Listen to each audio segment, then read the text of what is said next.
Обращение от анонимните България до всички партии във властта, всички партии извън властта, президента на Република България, до всеки обикновен гражданин. Здравейте! Извиняваме се отново за прякото включване. Ние сме анонимните. С тази си позиция, ние искаме да напомним за себе си и за това, че суверенитетът на България все още е народът. Това е нещо, което нашите политически марионетки очевидно не са разбрали. Тъй като виждаме, че позицията на България относно войната в Сирия е неокончателна, ние искаме да дадем своята позиция относно това. Нашата позиция е окончателна. Всеки ден с нас се свързват хиляди хора и призовават нас и всички останали към неутралитет.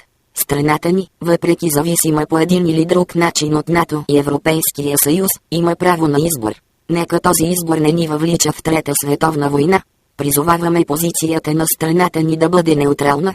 Призоваваме управляващите, които сега врат с властта и народа си към обмислено, смислено решение. Искаме писмено и устно изявление от президента на Република България относно неутралната позиция на България в тази война.